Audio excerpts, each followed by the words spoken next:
Hi guys, எல்லாருக்கும் வணக்கம் guys. இந்த வீடியோவில் நம்ம என்ன பார்க்க போகிறோன்னா, என்னடா இந்திய அணி அப்படி விளையாடுறாங்க, கண்டிப்பாக இந்த முறை ஏஷியா கப்பு இந்திய அணி தான் வெல்லும், ஸ்ரீலங்கா அணி ஜெயிப்பாங்கன்னு பார்த்தேன், ஜெயிக்கலை, எனக்கு ரொம்ப ஏமாற்றமாக இருக்குங்க அப்படின்னு சொல்லிட்டு நேற்று இலங்கை அணி எதிராக சூப்பர் ஓவரில் த்ரில்லான வெற்றி பெற்ற இந்தியா வெற்றிக்கு அப்புறம் ஸ்ரீலங்கா தோல்விக்கு அப்புறம் முன்னாள் ஸ்ரீலங்கா அணி நட்சத்திர வேக பந்து வீச்சாளர்னு சொல்லலாங்க, கேப்டன் சொல்லலாம், லசித் மலிங்கா பார்த்தீங்கன்னா அதிரடியாக இந்திய அணி வெற்றி குறித்தும் அப்புறம் இந்த ஏஷியா கப்பு இந்தியா தான் வெல்லுன்னு சொல்லிட்டு ஓப்பனாக பத்திரிக்கை சந்திப்பில் பேசியிருக்காரு.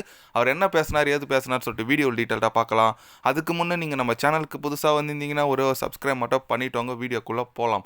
ஆமாங்க, லசித் மலிங்கா அவர் என்ன சொன்னார் கேட்டிங்கன்னா, உண்மையாக இந்திய அணி ரொம்ப பெருமையாக இருக்குங்க பார்க்கறதுக்கு. இந்த போட்டியில் இந்த ஏஷியா கப்பில் ஒரு போட்டி கூட அவங்க தோக்கலை, இந்த சீரீஸில் ரொம்ப ரொம்ப அதிசயமாக இருக்குது. கண்டிப்பாக T20 உலகில் தலை சிறந்த அணி நான் இந்தியாவை தான் சொல்லுவேன். நேற்று இலங்கை அணி ஜெயிப்பாங்கன்னு பார்த்தேன், கடைசியில் 202 ரன் சூப்பராக சேஸ் பண்ணாங்க. சேஸ் பண்ணி ட்ரா ஆகிட்டு ரொம்ப கஷ்டமாச்சு, தோற்றுது. கண்டிப்பாக சூப்பர் ஓவரில் நல்லா பண்ணல, அதில் எந்த விதமான சந்தேகமும் இல்லை.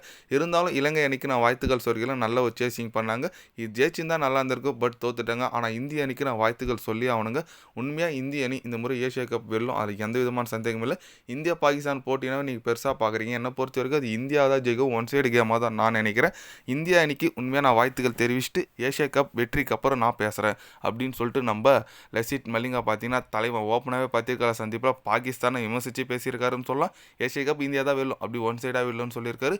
அதே மாதிரி ஸ்ரீலங்கா தோற்றத்துக்கு வருத்தம் தெரிவிச்சிருக்காரு. கண்டிப்பாக நேற்று ஸ்ரீலங்கா உண்மையாக இந்தியாவில் விளையாண்டதில் ஒரு டஃப் கொடுத்த ஒரு டீம்னா ஸ்ரீலங்கா சொல்லாங்க. ஏன்னா இதுக்கு முன்னே பாகிஸ்தான்கிட்ட, பங்களாதேஷ் கிட்ட, அதுக்கப்புறம் நிறைய சின்ன சின்ன டீம் கிட்டலாம் விளையாடினாங்க, எந்தளவுக்கு டஃப் கொடுக்கல. ஆனால் ஸ்ரீலங்கா உண்மையாக இந்திய அணியை ட்ரா பண்ணி சூப்பர் ஓவரில் போய் தோற்றுருக்காங்க. இல்லை ஸ்ரீலங்கா அணிக்கு வாழ்த்துக்கள் சொல்லிடலாங்க. பட் இந்திய அணி உண்மையாக ஹர்தீப் சிங் செம்மையாக போட்டாருங்க.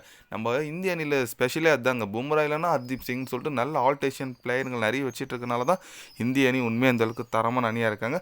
கண்டிப்பாக வாழ்த்துக்கள் சொல்லி ஆகணும் இந்திய அணிக்கு. இந்த 2025 ஏஷியா கப் யார் வெற்றி பெறுவாங்கன்னு சொல்லிட்டு பொறுத்து வந்து பார்க்கணுங்க. ஏன்னா அஃப்ரிடியில் அவர் சவால் விட்டார், மீண்டும் நாங்கள் ஏஷியா கப் வின் பண்ண தான் வந்திருக்கோம், நாங்கள் ஃபைனலுக்கு வருவோம்னு சொன்ன மாதிரியே ஃபைனலுக்கு வந்துட்டாங்க. India Pakistan final.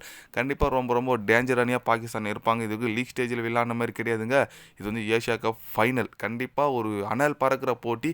நிறைய பார்த்தீங்கன்னா டிராக்டர், இந்த சினிமா டிராக்டர்லேயே பார்த்தீங்கன்னா இந்த டெலிகாஸ்ட் பண்ணுறாங்க இந்த மேட்ச்சை, அதனால் ரொம்ப ஒரு எதிர்பார்ப்பு நோக்கி போயிட்டுருக்கு.